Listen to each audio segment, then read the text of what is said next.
Sabalheri popote ulipo mpenzi mtazamaji. Kwa majuma mawili sasa, Wakenya wamesikika mitandaoni wakimlilia kiongozi wa Azimio Raila Odinga aingilie kati kupanda kwa ushuru, kupita kwa mswada wa fedha mwaka 2023 miongoni mwa mengi mengineyo ambayo wanadhani kwamba yameenda kombo serikalini. Lakini Raila naye amekuwa kimya kwa muda huo wote, watu wasijue anawaza nini na kwa nini. Hata hivyo, baada ya Raila kuchipuka punde baada ya mswada uliopita bungeni kuweza kutangazwa wazi, taarifa zinaarifu kwamba anapanga mkutano wa hadhara katika uwanja wa Kamkunji hapa jijini Nairobi. Swali ni je, anapanga nini? Ana mipango gani tena Raila? Tunavyozungumza kwa sasa mtazamaji ni kwamba Rais William Ruto ameshautia saini tayari mswada wa fedha uliotajwa na wengi kwamba unawagandamiza wa Kenya. Na hii leo kwenye NTV sasa tunatupa macho kuangalia wiki ilikuwaje kisiasa na ni yapi ambayo yanatarajiwa katika juma hili lijalo. Studioni ninao wageni, John Swaka ambaye ni mwanasheria na vile vile mchambuzi wa siasa, na pia Fatma Mohamed ambaye ni mchambuzi wa siasa, na Gabriel Muthuma, mtaalamu wa siasa na uongozi. Swali ambalo nimekuuliza mitandaoni mtazamaji ni je, Raila Odinga anafaa kuchukua hatua yoyote kuhusiana na kupanda kwa ushuru nchini kama Wakenya wengi watakavyo? Je, Raila Odinga anafaa kuchukua hatua yoyote kuhusu kupanda kwa ushuru nchini kama watakavyo baadhi ya Wakenya? Zungumza nasi @LoftMatambo @NTV Kenya ukitumia alama ya reli ya NTV sasa, na jumbe zako toka tunaziangazia katika kipindi hiki. Karibu mtazamaji kwenye matangazo rasmi ya NTV sasa kutoka sasa hadi saa 7. Mimi naitwa LoftMatambo kakitako, lakini kwanza tuangazie tunayo hapa uzito siku ya leo katika lingo mbalimbali za habari. Mtazamaji, moja kwa moja ni kwamba tunasikiliza kubanduliwa kwa William Odol. Huyu ni naibu gavana wa Siaya. Kiti chake cha milioni 1.1 kilifika kwenye seneti leo. Seneti inatoa kauli yake ya mwisho, atapona ama ataelekea nyumbani katika mdosoko mrefu. Na mtazamaji, mbali na hilo ni kwamba kuna uchunguzi wa sakata ya vyandarua vya malaria katika shirika la KEMSA. Nakumbuka kwamba sakata hii ya mwezi jana tayari mkuu na katibu mkuu katika Wizara ya Afya alipigwa kalamu, na hii leo tutakuwa tunasikiliza kesi hii inafikia wapi. Na mtazamaji, mbali na hili ni kwamba kuna mpango wa kuwatunza wanabodaboda. Hii ni shughuli ambayo inaendelea katika jumba la mikutano la kimataifa KICC, inazinduliwa na Rais William Ruto. Tukiachana hili mtazamaji, jingine ambao tuliangazia ni wana Azimio kujipanga kwa ajili ya mkutano wao wa Kamkunji hapa jijini Nairobi. Wanapanga nini? Moja linatarajiwa ni kupinga ushuru, lakini wanasema wamechelewa jamvini wengi kwa sababu tayari tumeona manyoya, kumaanisha kuku kaliwa. Mswada umetiwa saini asubuhi ya leo, wakitoa taarifa tutakuwa tunaiangazia. Na mwisho kabisa mtazamaji ni kwamba mswada wa fedha nilivyokujuzeni umetiwa saini na Rais asubuhi hii, na baadhi ya vipengee ambavyo vilitajwa kuwa tata kama ushuru wa mafuta na bidhaa za petroli kutoka 8% hadi 16% tiki, na vile vile matozo ya nyumba kutoka 3% hadi 1.5, ila sasa ni ushuru si hiari kama ilivyotajwa awali, pamoja na 5% kukatwa kwa wanamitandao wakipata hela na posho wagawanye na serikali. Ndo hayo ambayo tutakuwa tunaangazia hata kwenye mdahalo wetu. Naam mtazamaji, hayo ndio yanayojiri katika nyenzo mbalimbali za habari, tutakuwa tunakujuza mengi. Na kwa sasa moja kwa moja, kabla kuingia kwenye jopo letu kuangazia mdahalo wetu wa siku ya leo, kuangalia juma likoaje na juma hili litakuwa namna gani, na kupeleka moja kwa moja hadi katika ukumbi wa Bomas ambapo wana sheria, wadau mbalimbali pamoja na wana siasa hapa jijini Nairobi wanakutana katika kongamano la kupambana na utumizi wa dawa za kulevya. Twende kule moja kwa moja tufuatilie. Na mtazamaji, naambiwa kwamba tutakuwa tunarudi baadaye katika ukumbi wa Bomas, lakini kwa sasa hivi mwanahabari wetu Helen Aura anafuatilia sakata hii ya KEMSA, shilingi bilioni 3.7 ya ununuzi wa neti za malaria katika tenda ambayo ilitajwa kuwa na utata. Hebu tuingie moja kwa moja katika seneti tufuatilie kinachoendelea kabla kukuregesha kule Bomas. Director for Preventive Promotive Health, Dr. Andrew Mulwa, for his concurrence and onward submission. The memo contained details of all the counties that we are going to distribute the nets to, the beneficiary counties, and the number of nets that will be distributed in all of those counties. Also attached to that memo was our approved procurement plan. I think is what you just earlier shared with Dr. Mulwa, the procurement plan, and our, as a country, our long-lasting insecticide-treated net specification. I think, Chair, I would like to table the revised specification of airlines and netting materials 2016.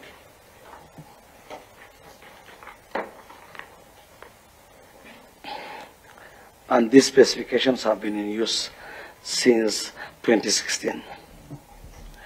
In February 2023, KEMSA advertised the nets for procurement, and I learned that the specification on the advertisement is missing one line item, the PBO, as compared to the specification that were submitted together with our memo to Dr. Mulwa. I then informed my director, Dr. Mulwa, of the same, and we had a discussion, and he advised me to write to him an advisory memo detailing the same. On 20th February 2023, I wrote an advisory memo to my immediate supervisor, my director, Dr. Andrew Mulwa, and Chair, I would like to table my memo titled Inconsistency in Specification for Long-Lasting Insecticide-Treated Nets for Mass Net Distribution from the Head Division of National Malaria Program to the Acting Head Director of Medical Service, Dr. Mulwa.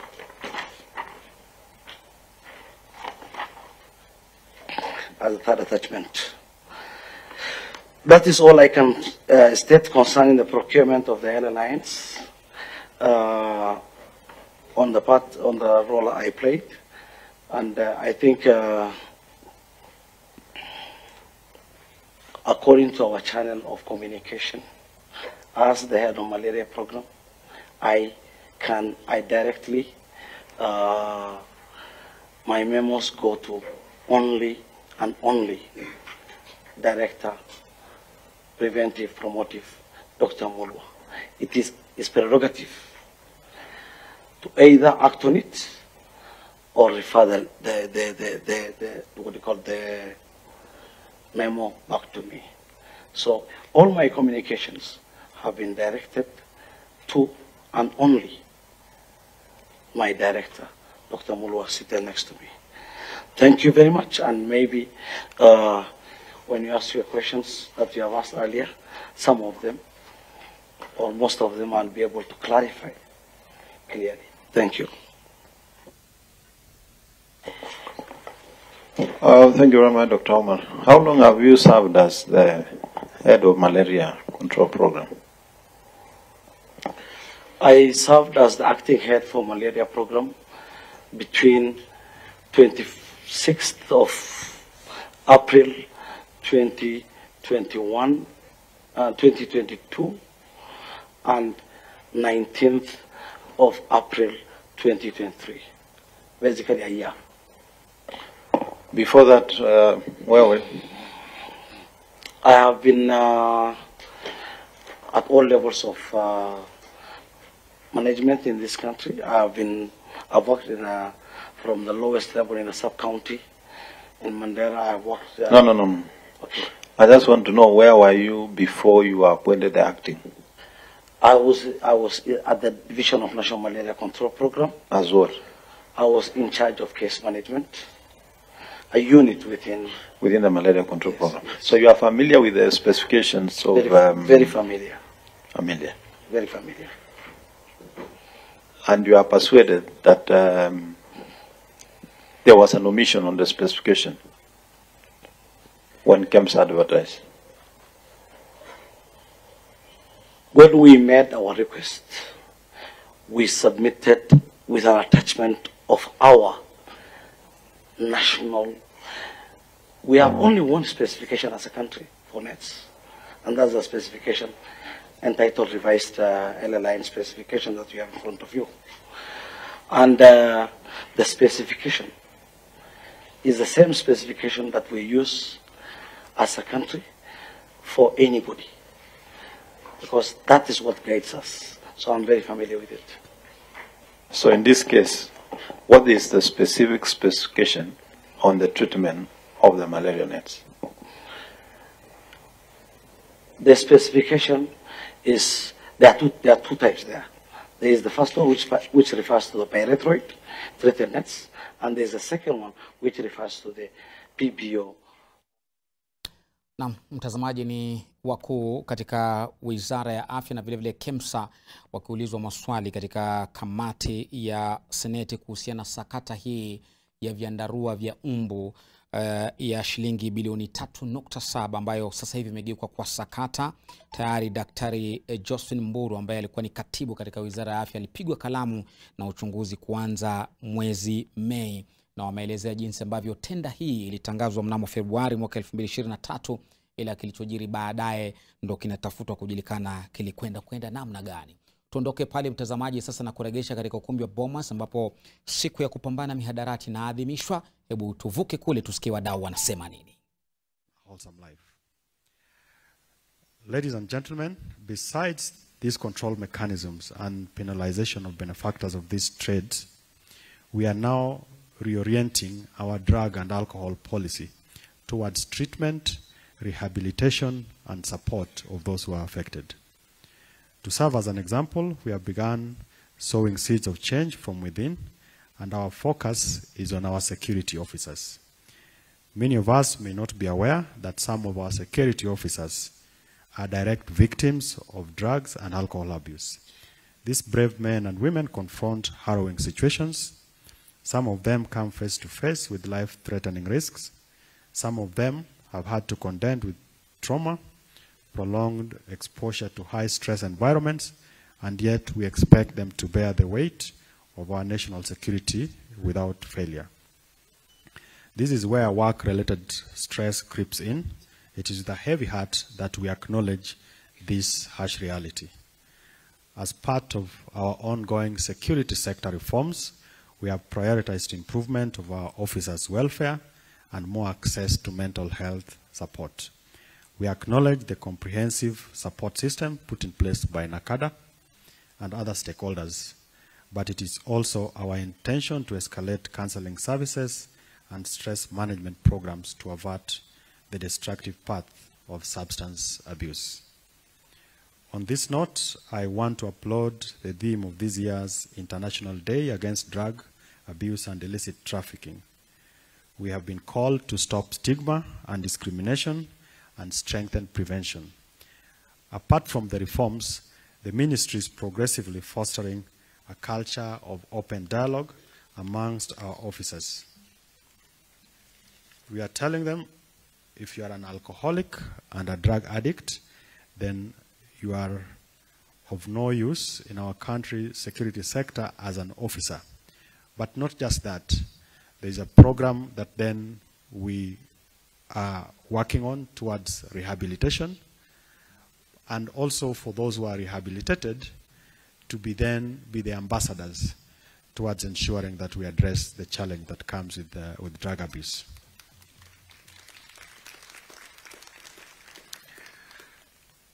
Ladies and gentlemen, as I come towards the end of my remarks, I want to give the commitment of the Ministry of Interior and National Administration that we will continue to support NACADA to address the challenges around the resources and to put in place a conducive legal and regulatory framework to support the campaign for the nation free from drug and substance abuse. And very soon we will be calling on the parliamentarians to support us in tightening the regulations around this space so that we end up with a society that we all aspire to have. We have recently had these engagements and campaigns in Central Region. We've gone to the Rift Valley region. Most recently, we were in Eastern. Next, we will be at the coast, and then Western region before we go to Northeastern.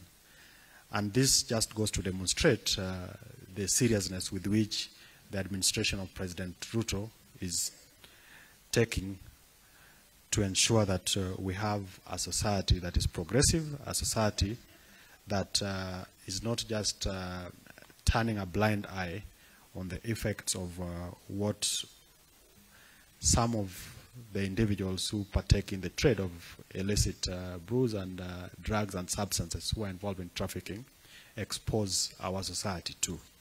But also for those who are directly affected, and I'm sure each and every one of us seated here is affected in one way or another. Either you have a brother, you have a sister, you have a mother, you have a husband, you have a son, you have a daughter who is thoroughly been taken down by the effects of drug and substance abuse.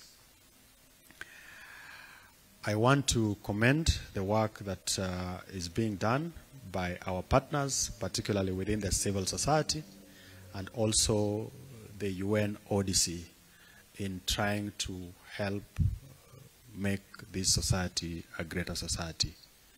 I want to thank you again in a special way, and I look forward to us continuing to engage for the betterment of this generation and the next generation. Thank you.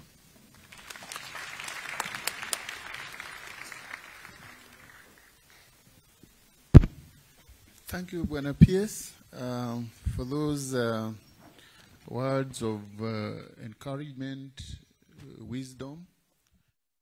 Mtazamaji, ni hafla hiyo ya kuadhimisha siku ya kimataifa ya kupambana na mihadarati, pombe, dawa za kulevya na kadhalika, ambavyo vimekuwa kero hapa nchini. Na mtazamaji, maadhimisho hayo yanafanyika katika ukumbi wa Bomas. Tutakuwa tunaendelea kukujuza kinachojiri na takwimu zitakapotoka pia tutakupatia. Lakini mtazamaji, ilivyo ada, leo siku ya Jumatatu hapa kwenye NTV Sasa tunafanya sera, siasa na uongozi. Na nimekujuzeni kwamba studioni niko na John Swaka ambaye ni mwanasheria lakini pia mchambuzi wa siasa, na pia niko na Fatma Mohamed ambaye ni mchambuzi wa siasa, na tunamtarajia Gabriel Muthuma ambaye ni mtaalamu wa siasa na uongozi ili kuweza kulibabadua hili. Na mtazamaji na wageni wangu, karibuni sana studioni. Wiki hii imekuwa na mengi sana, na mojawapo mtazamaji ni kwamba Azimio wanaulizwa na Wakenya wako na karata gani ambayo imebaki katika serikali hii ya Kenya Kwanza. Vile vile kuna mswada wa fedha mwaka 2023 ambao umetiwa saini asubuhi ya leo na Rais William Ruto kuwa sheria kuanzia Julai mosi utakuwa unatekelezwa. Lakini pia UDA imeanza kuonyesha cheche na vile vile mabatobato ya kwamba kuna mvurugano katika chama hicho. Tumeshuhudia doa katika ukanda wa Pwani ambapo Sarai ambaye ni mbunge wa Yala Hassan Omar pamoja na mbunge wa Nyali Jicho Pevu Ali wakivutana. Na pia tunaangalia uhusiano kati ya wanahabari na serikali katika juma lililopita uko namna gani. Moja kwa moja, labda tuanze na hili la Wanaazimio. Wanatarajiwa kuwa na mkutano kesho Kamkunji ili kuweza kujadili mengi, na wengi wanataja kwamba swala la ushuru huenda limepitwa na wakati. Wana karata gani ambayo imesalia, labda tukianza na Swaka, kupambana na Kenya Kwanza? Asante sana Bwana Lofty. Kwa kweli ile mswada ama hiyo sheria imetiwa sahihi hivi leo. Sasa hivi tunasema kwamba tayari sasa ni sheria. Kwa hivyo wale Wanaazimio wenda wasio na likubwa kuzuia kwamba isije ikawa ni sheria, lakini labda kulingana na katiba wana haki, wana uwezo wa kuhamasisha Wakenya kwenda pale kwenye barabara, kwa kile lugha ya Kibombo tunasema demonstrations, na kusema kwamba hatufurahi sheria hii inatukandamiza, na tungependa rais ama serikali ifikirie vipya, ifikirie viwili hivi kwamba tuone kwamba mambo haya yasitiliwe mkazo na yasifuatiliwe, kwa maana ndio jambo ambalo umebaki nalo kwa mkono. Lingine labda ni kwenda mahakamani na kujaribu kupinga hiyo sheria mpya, unasema kwamba ile sheria basi yambatani na matakwa ya Kenya na yale ambayo katiba inazungumzia kuhusu Kenya, kuhusu hali ya maisha. Nasema kwamba serikali iwajibike hakikisha kwamba wananchi wa Kenya wamejimudu labda kifedha na kiafya kulingana na ile kazi ambayo serikali itapaswa kuwafanyia. Kwa hivyo sio kwamba yote yameisha. Katiba inakubali kabisa msukumo wa njia nyingine, as long as msukumo wa amani na Wakenya watajitokeza. Wanasema kwamba mambo haya yanatugandamiza sisi. Kwa hivyo wale wanaona wanagandamizwa, ama wale wanaona kwamba wanaweza sauti yao labda uende kasikizwe wakiwa pale kwenye maandamano. Hata rais juzi alisema kwamba hana shida na maandamano yanafanyika, lakini yawe ya amani. Yawe ya amani. Na Fatma, wewe mwaka 2017 uliwania kiti cha siasa kupitia chama cha Jubilee, na pia mwaka 2022 umekuwa mstari wa mbele pia kupiga tathmini yako, lakini pia umekuwa ukizungumzia mengi mazuri kuhusiana na serikali ambayo imeingia kwa sasa, Kenya Kwanza. Sijui kama chembe hizo za Kenya Kwanza bado zimesalia ndani yako, lakini unaona Azimio wanaweza kutoa karata ipi ya kushtua Kenya Kwanza hapo kesho pale Kamkunji? Asante sana. Ya kwamba kwanza Azimio wako na haki ya kutoka nje. Jumanake hawa ni opposition ambaye wamechukua hiyo jukumu ya kusimamia haki ya wananchi. Na government ukiangalia the other side, kila serikali wako na policy yao ambaye wanataka kufanya nini these 5 years. Ukiangalia the previous government, like for example angalia Kibaki yake ilikuwa ya uchumi, Uhuru ilikuwa mambo ya infrastructure, na ukiona Rais William Ruto right now yeye yake ni kujenga manyumba.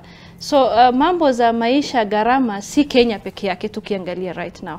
So tulikuwa na mambo ya COVID-19, hii vita ya Ukraine, Russia pia imeleta hiyo. And also kumbuka pia tulikuwa na mambo ya issues za climate crisis. Huko Northeastern umeona vile drought ilikuwa prolonging. So hizo zote ukiangalia ndio imechangia kwa uchumi ya sahizi. Siwezi sema that wananchi wateseke, lakini serikali pia wanafaa kusikiza wananchi.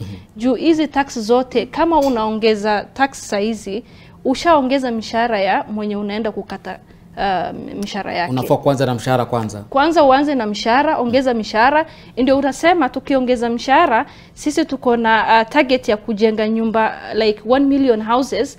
That one ingekuwa mzuri. Lakini sasa opposition pia hawa pia wako na jukumu, because ukiona right now Kenya Kwanza ni 50 and Azimio ni 50-50. So blame game zote zinaenda kwa government. Lakini na opposition. Mtalaumu vipi Azimio na haiko kwenye usukani pale? Wakenya wamekuakilia mitandaoni kwamba baba amenyamaza. Wanaazimio wanasema muacheni baba atulie, manake nyinyi mlichagua serikali ambayo mnaitaka. Je, unaona baba amefanya makosa kunyamaza kwa kipindi cha wiki mbili hadi mswada umetiwa saini leo? Walitarajia azungumze, umepita bungeni, vipengele vimesalia, aseme. Yeye akaamua kunyamaza kimya. Alifanya makosa Fatma? Siwezi sema amefanya makosa na hajafanya makosa. Juu manake tuko na bunge ambaye imechaguliwa na ODM. Na ODM kazi yao, ukichukua hiyo tikiti ya ODM, wewe mwenyewe unajua you are opposition. Kwa nini hukusimama ile upande ya haki ya vile wewe mwenyewe unaelewa? Lakini government also unaona hawa lazima wapitishe hiyo msaada ya financial bill. The reason why I'm blaming the opposition is because hawa pia wamechangia. Wamechangia vipi Fatma? Wamechangia juu manake si tuliona kuna ODM wengi walikuwa wamevote for the financial bill. So both of them they are 50-50. Naam. Kwa sekunde 30 Swaka, Raila ni wakulaumiwa kwa kunyamaza wakati mswada ukipita Wakenya wanasema ushuru utawaua? La hasha, maana baba amefanya yake. Na unapotazama siasa ya baba tangu hapo jadi, amekuwa ni kiongozi shupavu sana wa upinzani. Na wanasema kwamba choices have consequences. Mnapochagua serikali fulani, basi lazima kutakuwa na kile ambacho mambo wanaita consequences. Kwa hivyo kujaribu kumshurutisha baba kuzungumza kila siku, kila sekunde, kila wakati, sifikiri ni jambo la hekima, kwa maana yeye kama sasa kiongozi wa upinzani amezungumza yake, ametenda yake, amewarai wa Kenya, amewarai wale wenye members of parliament, ameeleza kwamba mswada huu tukatae. si sote kama mwavuli wa Azimio. Lakini lazima ukumbuke kwamba wale wanabunge waliochaguliwa pale walichaguliwa na watu wao constituencies. Hebu shikilia hapo kidogo Swaka, naambiwa tuchukue pumziko fupi, tutarudi hapo manake sasa tutaingia kiduchu kuangalia baada ya kutiwa saini huu mswada ni lipi litafuata. Baada ya kutiwa saini huu mswada kesho Raila aseme atamke nini ili Wakenya wamuelewe. Lakini kwa sasa mtazamaji, tutachukua pumziko fupi, endelea kusema nasi mitandaoni.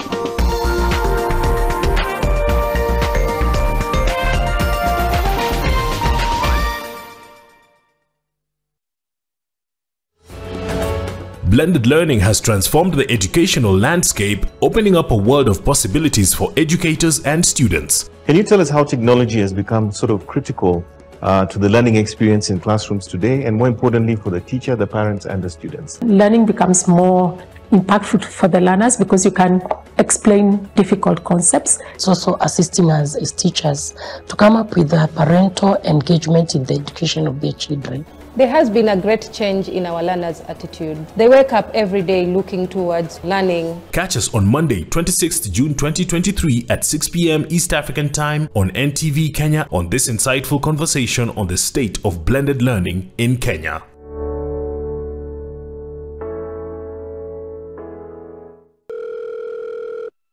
Hello, come on, sweetheart. You like calling me late at night? Because I'm a busy man, and you know I have to hustle for you, baby. Then promise me this time you will marry me. You know, it's been 6 years of dating. I will marry you soon. You know I am building our future here in Japan. Aye, but sinilona stories zako uko Nairobi. That is editing, baby. You know I'm an editor. Baba Samuel, unaongea na nani kwa simu sahi saa 8 na mimi ni bibi yako? Calm down, mama watoto. To get Baba Fanuel Flatty, dial star 812 star 807 hash. Skiza Non-Nation.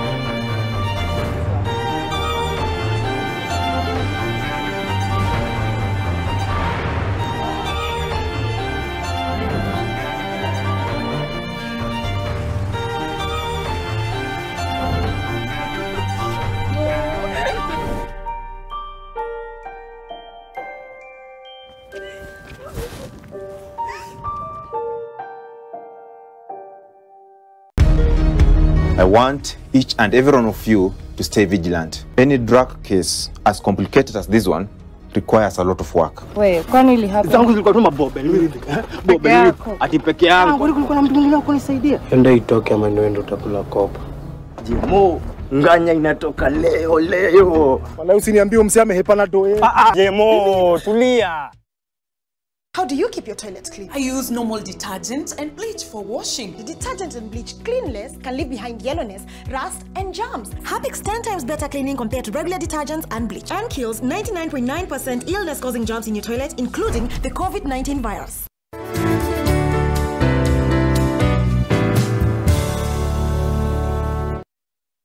Own your dream home for as low as 1.98 million Kenya shillings in Vipingo Kilifi. SMS Vipingo to 22365 or call us today on 0740 400 215. Terms and conditions apply.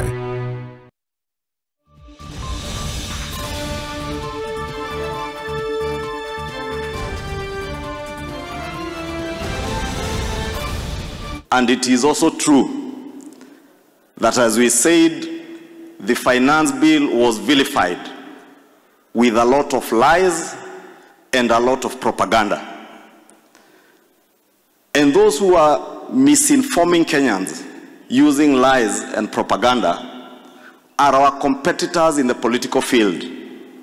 Na kwa siasa, Sio kama kanisani, kwa siasa wanakubaliwa kusema uongo. Lakini wakiingia bunge hawezi sema uongo bila kufafanua.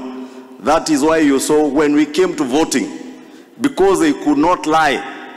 Hata wale wako Azimio walipigia finance bill kura. Lakini sasa wanataka kurudi kwa siasa wadanganya wa Kenya ati hawakupigia finance bill kura. But I can tell you at least 70% of those in Azimio voted for the finance bill, either directly or indirectly. Si mnajua kuna wenye walijipea shughuli, na hiyo ni kupigia finance bill kura.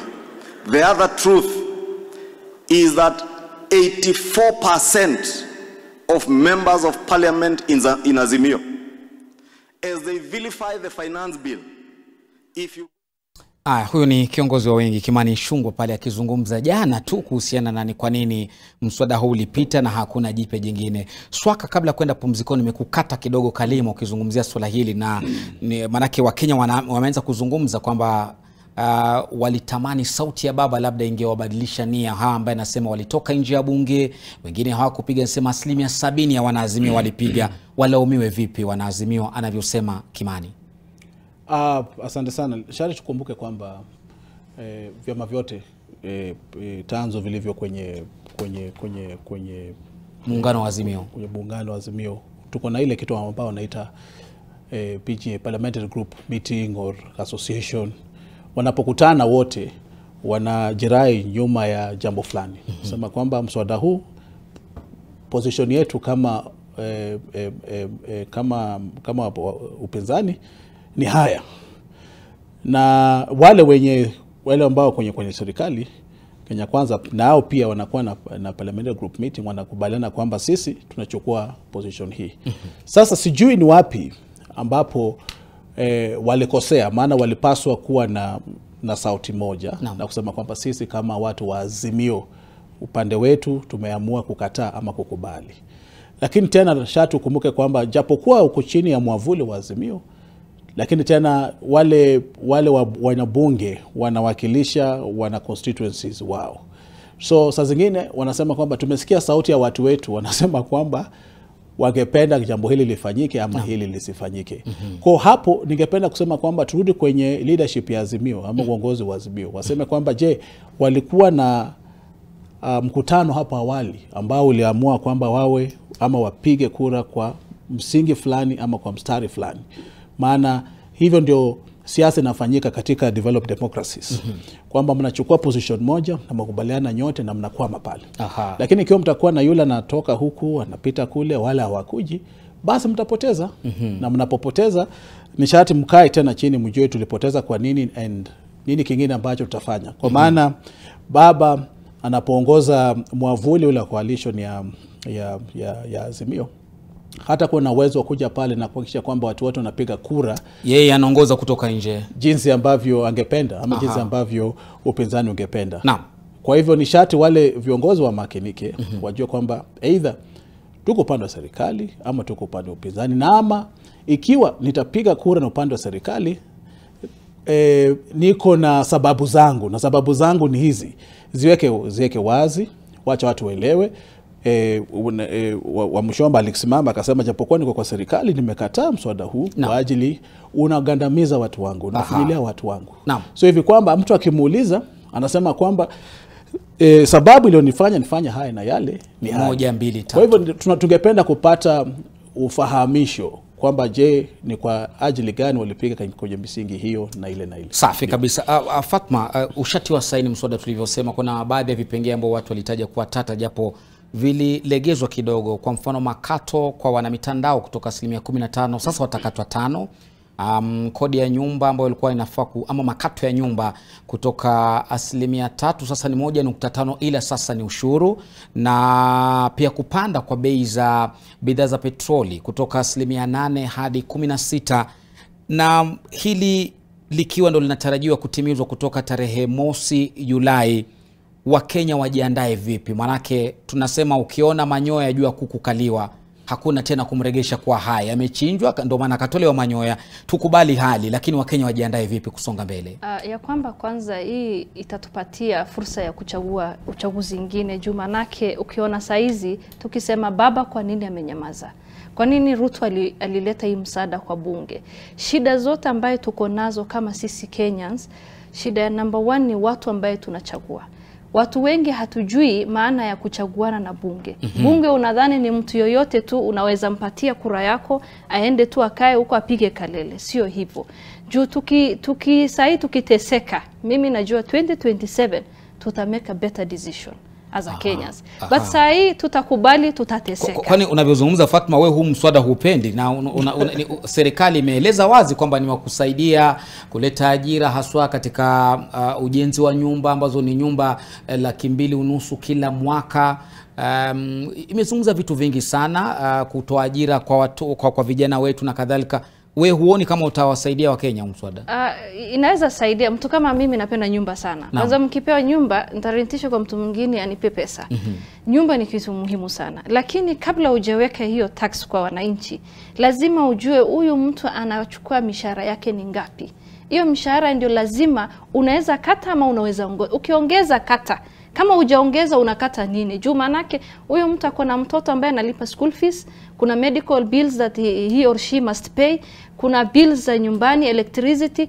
Kama mshahara yako ni kama 50,000 na ukikatwa sijui NHIF kila kitu, unabaki na nini? Because Kenyans watakuwa demoralized.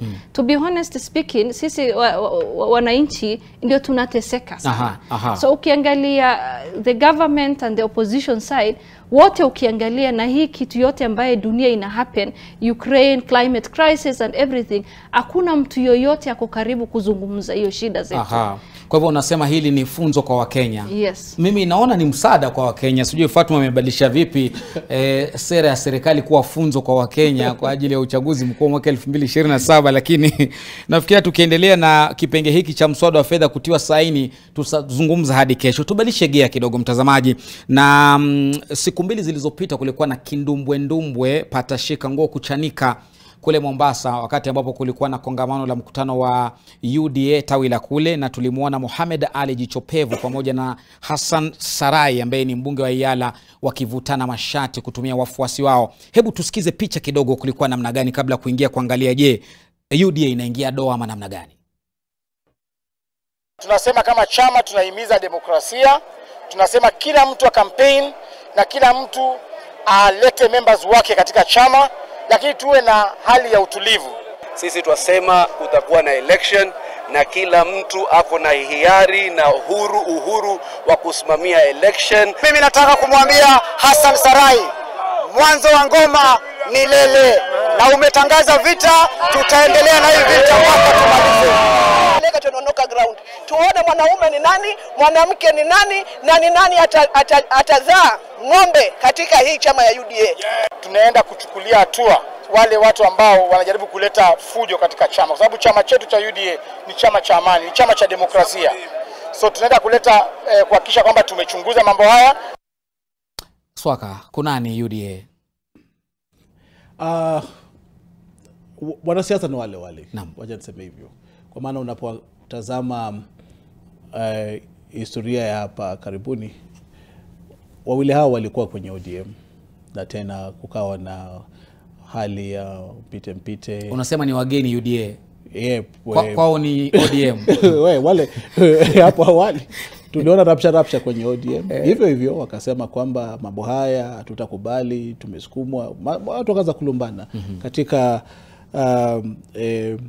mambo ya kisiasa, ulengo wa kisiasa kwenye chama cha ODM. Sasa hivi tunaona yakiibuka tena hapo kwenye UDA. Kwa hivyo wamepeleka aibu UDA unavyosema ama namna gani? Kile ambacho nasema ni kwamba wanasiasa wasipobadilika hata wakienda kwa chama gani, mfumo utakuwa ule. Nishati sisi wote tufahamu kwamba wanasiasa popote ulipo lazima uhubiri amani. Unaona inaweza kuwa tatizo lile limeletwa na nini? Ile patashika ile. Ni ile umaarufu tu, kushindana wa umaarufu, ni nani ambaye ana ushawishi mzito, ana ushawishi ulio mkuu, hivi kwamba watu wanajaribu kujitengeneza, kujialign, wazungu wanasema kujialign ama kujiwekeza kwenye siasa ya 2027. Lakini mapema sana bwana Swaka, ndo tumemaliza, hatujamaliza miezi 10. Shatufahamu kwamba kura za Kenya ama kampeni za Kenya zinaanza tu punde unapopata matokeo ya uchaguzi huu. Kesho yake tumeanza kampeni ya msimu unaokuja. Kwa hivyo hawa kidogo wanajiandaa katika mambo ya kupigania, labda ni mambo ya ugavana ama mambo ya useneta ya kule Mombasa 001. Kwa hivyo kidogo itabidi nidhamu, kama kuna kamati ambayo inashughulika na nidhamu kwenye chama cha UDA ifanye hima iwalete kwa meza, amani iwe. Na Fatma, taswira hii manake jicho pevu pale kabla ya sauti hii tuliyopata alizungumza kwamba mimi ndiye niliyekuleta UDA, wewe Hassan huko unajulikana, tukakufanyia mchango, ukapatiwa zaidi ya milioni 100, ukazifuja, hukupata kiti, ukapewa iala, unakuja kuniambia nini? Kuvuana nguo hadharani vile inaleta picha gani labda kwa mtazamo mpana wa chama cha UDA mbali na hapa Mombasa ambao tumeshuhudia haya? Ya kwamba kwanza kama leaders wanavurugana kwa public hivyo ni picha mbaya sana. Juu saa hizi hatuko kwa uchaguzi. Saa hii ni wakati ya kufanyia kazi wananchi. Si wakati ya kuvuta na kuvurutana, kusema mimi ndio kingmaker of Coastal Region or huyu. Hiyo haitatusaidia. So UDA najua watakuwa na disciplinary action on them and they have their own policy on such cases. So sisi tunasema si kitu mzuri at this time when wananchi analilia hana hata chakula ya kukula na watu ambaye tunadhani wanaweza tuongelelea ndio wanavurugana. Because hii sahi ukiangalia kila mtu ako kwa mood ya 2027 na sisi bado tunasema hatuna chakula na tuko na shida ya economic crisis. So it's a very bad thing to us as a country. Swaka, labda kwa dakika moja, je, unaona kuna mwanya kiasi gani katika kaunti ya Mombasa ili kuwasukuma hawa mabwana kwanza mapema? Kuna pengo gani katika uongozi kaunti ya Mombasa? Nafikiri tangu pale Hassan Joho alipotoka kwenye nyadhifa ya gavana, sasa tuna gavana mpya.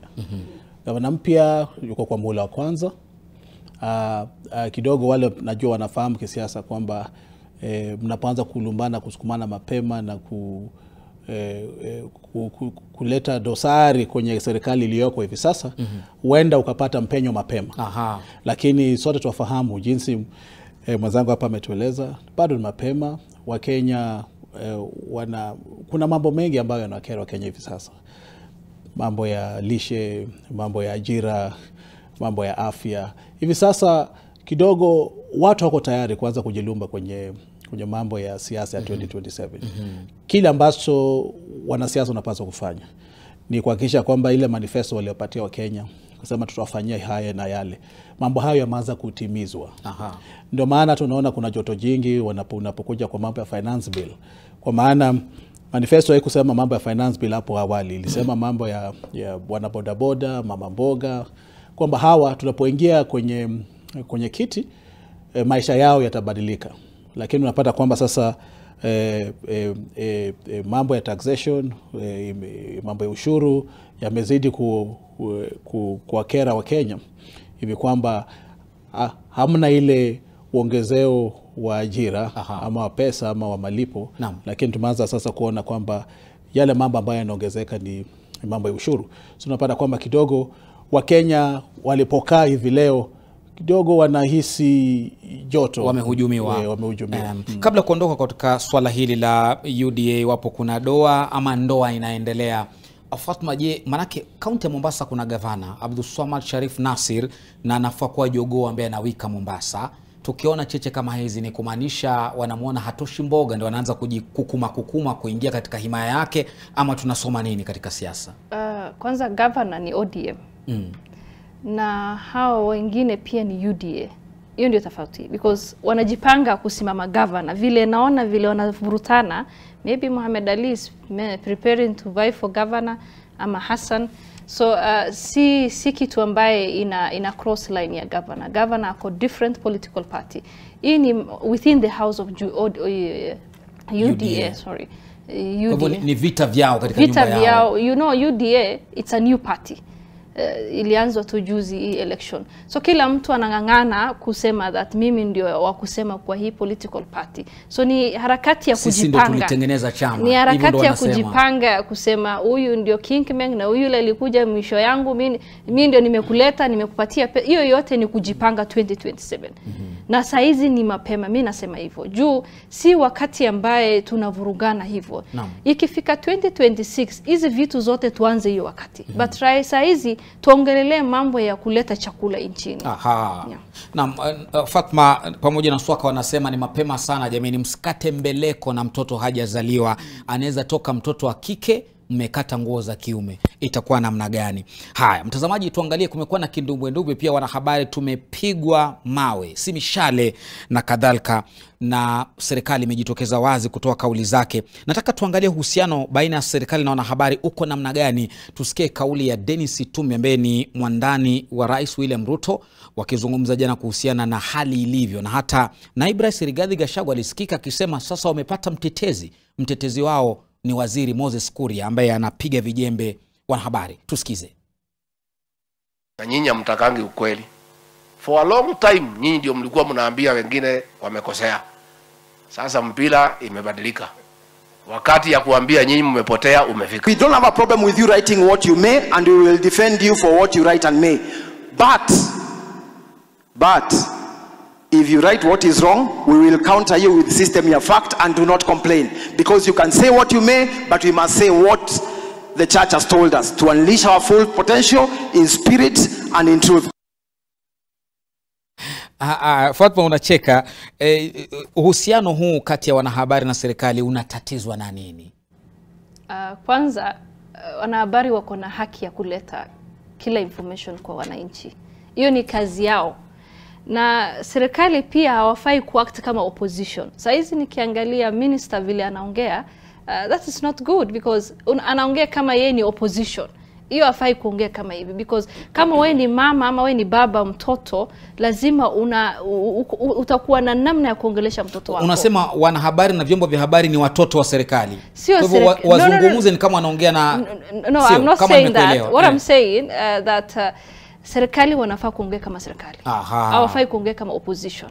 Na wanahabari pia wanafanya kazi yao. So kila mtu hapa akwela line yake.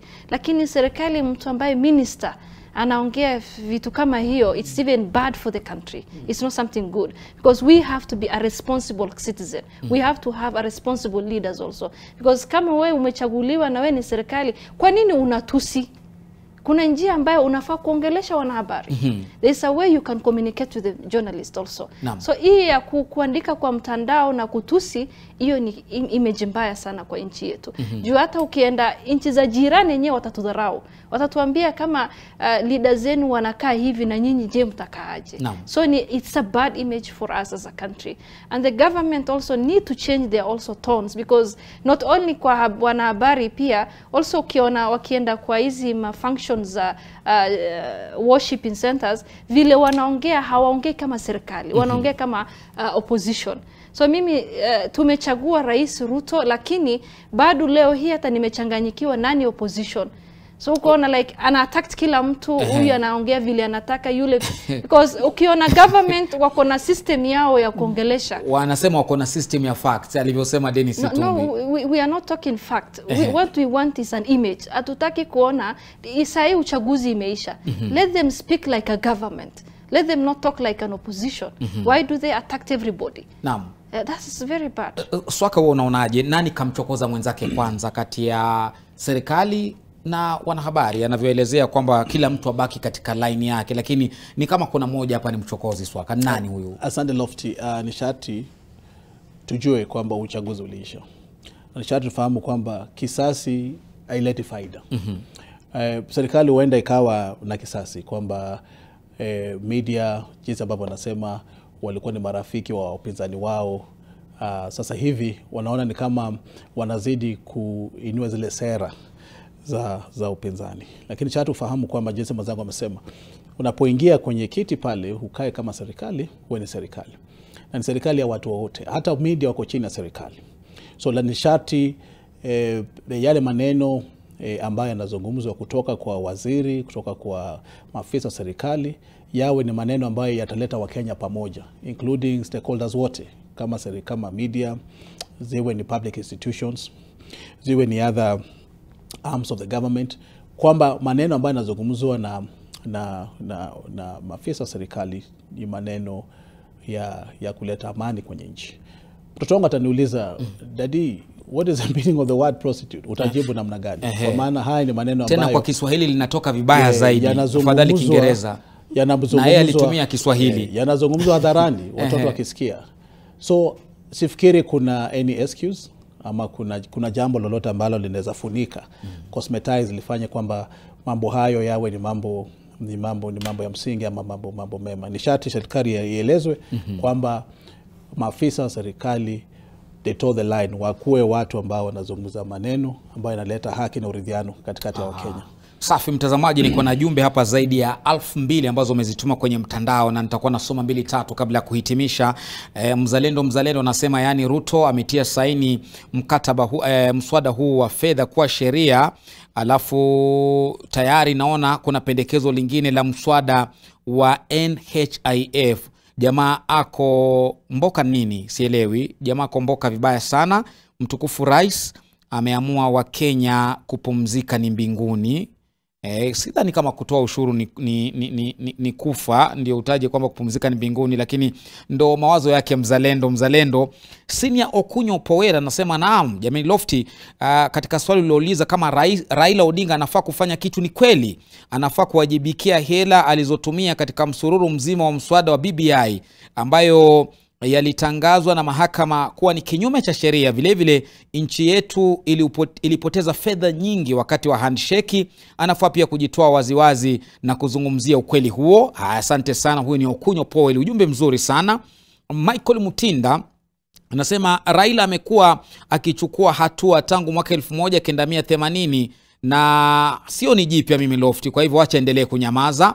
Joseph Mugabe anasema Wakenya haswa wafuasi wa Hasla wafurahia sana kuongezwa kwa ushuru. Haya, sijui kama ni ukweli huo. Alafu Doris Mpayai anasema hakuna haja, Wakenya waliitisha Zakayo na wakapewa anyamaze for 6 months. Sijui kama Zakayo nani mimi, lakini ni ujumbe kama ulivyoandikwa na Doris Mpaya. Alafu Prince Zola anasema wacha Kenya ile matunda yake polepole. Jeff Mwenda anasema naam, tunahitaji ushindi wetu urudi. Ushindi gani huu sijui Mwenda. Mwisho kabisa ni Thelma Tyler anasema Raila aache iendelee kuturamba kwa sababu karibu tunaanza kuzoea. Msiba kujitakia hauna kilio Lofty, na ameweka pale emoji za kucheka. Sijui kama ni kilio ama ni kicheko. Bernard Sigei anasema kwa nini jameni, sisi hatulaumu chochote, aendelee kunyamaza Raila na mambo yake. Kauli ya mwisho labda Fatma kwa sekunde 30 tukimalizia yote yaliyojiri tunayotarajia juma hili. Wakenya wajifunze nini katika sakata zote hizi? Tunafaa kujifunza ya kwamba tukienda uchaguzi lazima tuone nani tunachagua. Hasa sana wabunge. Bunge ndio muhimu sana. Ukichaguana na pesa, hivyo ndio utapata pia. Juu usilaumu, usiseme huyu bunge amepitisha hii msaada, president amefanya vile na hapa. Ulilipwa. Wewe ndio ulichagua hivyo. Ukapiga kura. Ngoja ifike 2027 ndio sasa tena ubadilishe mwenye unataka. Swaka sekunde 10 naambiwa muda huko nasi. Kauli yako ya mwisho. Choices of consequences, yale maamuzi ambao unaegemea. Naam. Basi baadaye atakuja tu kuadhiri. Safi kabisa. Haya, wanasema ukichagua ujue unachagua namna gani. John Swaka, mwanasheria mchambuzi wa siasa, pamoja na Fatma Mohamed ambaye ni mchambuzi vile vile wa siasa, katika mdahalo wetu wa sera, siasa na uongozi. Kila Jumatatu tunakupatia tathmini. Tukutane mwendo wa saa 7 mtazamaji katika taarifa za NTV ya dhuhuri. Mimi naitwa Lofty Matambo. Endelea kutazama NTV.